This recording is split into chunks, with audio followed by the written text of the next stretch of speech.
Coming up this weekend in a matchup that was originally scheduled for July's UFC Fight Night, Rafael versus Rafael, we have Jamie Pickett taking on Denis Tiuliulin. Matt, we made a video about this 2 months ago. We're going to throw it on back to that video. We're going to update the odds and give you a final pick and prediction on this match.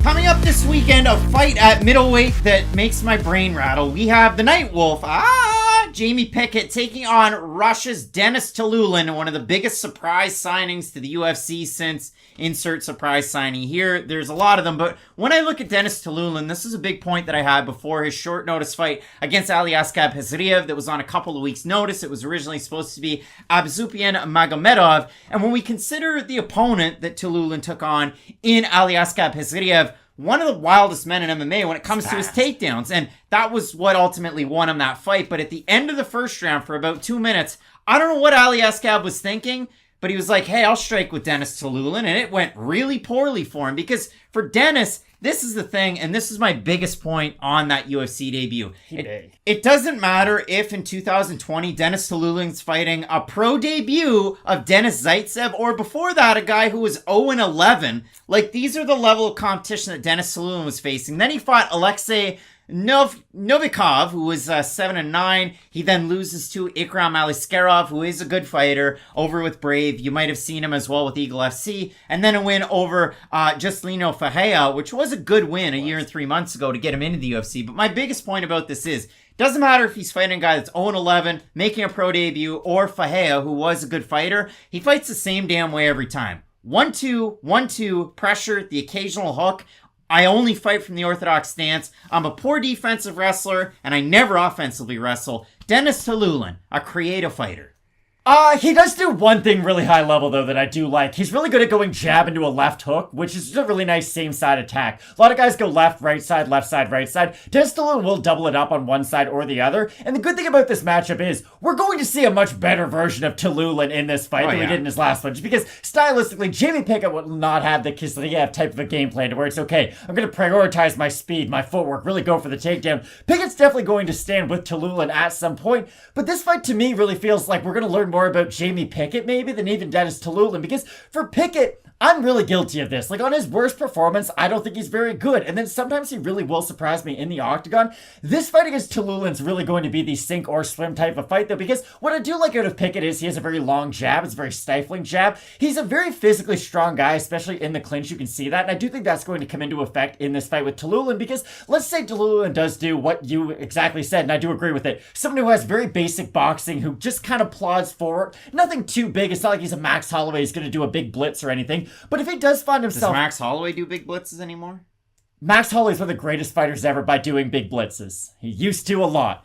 But for Tiuliulin, if he does just try to be stationary and kind of inch his way in, I think that's how Jamie Pickett can set up his own really big shot, because at range, I do think Pickett's going to have a lot of success. He's someone who can make Tiuliulin pay on his way in, and also make him pay once he gets there. But the flip side is, like you had set it up, I don't care who Tiuliulin fights. He's going to have a good chance of putting them out because he is so big at this weight class, and he does have incredible power. Like, the knockout wins that he does have, they might not be over guys who are ever going to sniff the UFC level. They're still extremely violent, though, when he is able to land his power shots. Like, when you look at it for Jamie Pickett, his last time out against Kyle Dawkins, he had no defense for the takedown. He ends up getting submitted at the end of the first round. It is what it is. Before that, beats Joseph Holmes. Holmes has a good first round, and then after that, Pickett really takes over round 2, round 3. Before that, against Laureano Staropoli, who's taken on a blown-up welterweight. It was a good win nonetheless.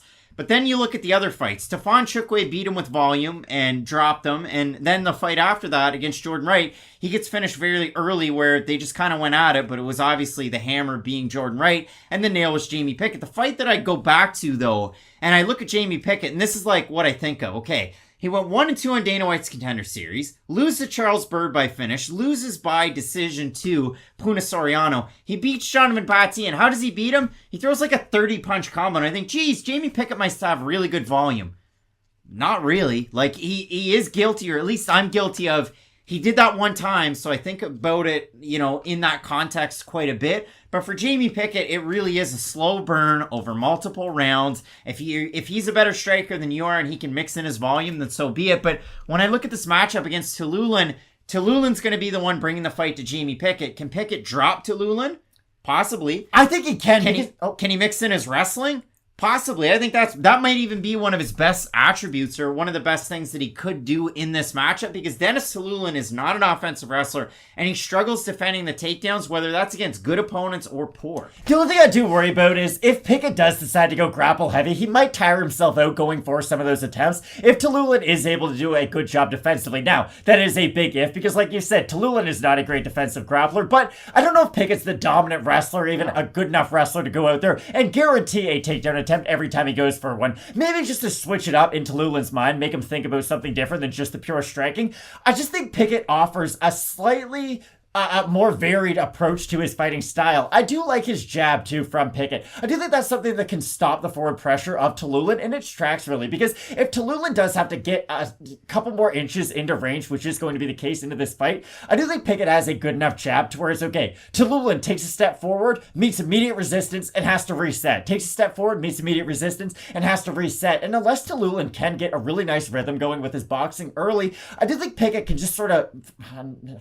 I did not mean to set this up this way. Pick him off, for lack of a better term, because Jimmy Pickett, like you said, in flashes will look like a great volume striker. In flashes can look like he has really good power, but he does struggle to put those two aspects of his game together. I do think an opponent like Tiuliulin, though, is almost like a good building block to help Jimmy Pickett get his own game back together. It really is tough, too. I mean, the lasting image of Tiuliulin's last fight, he's asleep on the mat. Like, Hazaria put him out with rear naked choke. All right, so when we look at the odds for Pickett versus Tiuliulin, Pickett opened to minus 180 or thereabouts, and the line automatically adjusted to a minus 138 for Tiuliulin, open plus 155. He is now sitting at a plus 112, so a very volatile matchup in the middleweight division. We have a look at the Tapology votes, Matt. Surprised us there to you. I'm going to say over under 65% Pickett. I'll say over. I'm going to say they're going to be over. Oh, look at that. They're right there. 699 total votes, 74% Pickett. 81% have him to win by decision for the 26% that have Tiuliulin, 52% by knockout. Matt, I think if Denis Tiuliulin's going to win this fight, he's going to have to knock out Jamie Pickett. I would agree 100%. Now, does he have the power to do so? Of course he does. He could knock out a full-grown elephant if he landed a clean enough shot. But the thing is, if Tiuliulin is able to land early and often, I think that could affect Jamie Pickett to where he's not the steady fighter that we have seen in the past. But I will say Jamie Pickett in this matchup, I do think he's going to be able to employ the jab, use the clinch when he really has to sort of... create not as much separation, because that's the thing about Tiuliulin. He has a very specific Goldilocks zone with a lot of his power shots, so I think if Jamie Pickett can be smart to really utilize his range effectively, he can go away with the win. Yeah, I mean, for Jamie Pickett, that quick Darce loss to Kaldakis' last time out leaves a bit of a bad taste in your mouth, and if you look at it for Tiuliulin, he was having success in the striking against Aliaskab Hezriev, which really surprised me, until he really faltered against some of the grappling. So in this matchup, I'll take the steadier fighter in Jamie Pickett. But if you have a strong conversation for Denis Tiuliulin, I'm here to listen. It's Pot and Popcorn from the boys. Both of us going with the Night Wolf, Jamie Pickett, to get the win. Some big-time matchups on this card. Holland Rodriguez for all you hardcores. And in the main event, Chimaev versus Diaz. You're not going to want to miss it. Keep it locked in with Fight Night Picks, we always say. Let's get into it.